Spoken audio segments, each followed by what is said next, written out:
Dos delanteros sudamericanos son los protagonistas de la jornada 15 en la Liga Española. Por un lado, Lionel Andrés Messi, que no solamente igualó, sino ha pasado el récord de 85 goles del bombardero Gerd Müller. Tiene uno más y todavía le faltan 3 partidos, 2 de Liga y 1 de la Copa de Su Majestad del Rey a mitad de semana frente al Córdoba.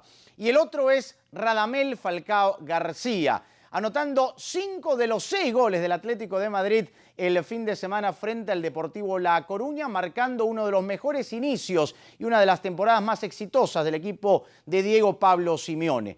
¿Cuántas veces hemos dicho que en Europa puede estar el tema económico, puede estar el dinero, pero el talento está en América y en este caso en Sudamérica? Y justamente Messi, que es el goleador de la Liga Española, que le saca 9 goles de ventaja a Radamel Falcao García, serán los protagonistas el próximo fin de semana de un gran partido en el estadio Nou Camp de Barcelona, cuando el FC Barcelona se enfrente al sublíder Atlético de Madrid y tengamos frente a frente a dos de los mejores delanteros hoy por hoy en el mundo. El rosarino Messi contra el de Santa Marta, Radamel Falcao García. Dos extraordinarios jugadores, dos extraordinarios delanteros. Uno con 25 años que prácticamente lo ha ganado todo y está batiendo y pulverizando todos los récords habidos y por haber. Y otro que tiene realmente un gran futuro. Mucha gente lo pone en el Chelsea en la próxima temporada invernal. Otro tanto en el Real Madrid. Pero Radamel Falcao García está tranquilo esperando su gran momento con el equipo colchonero.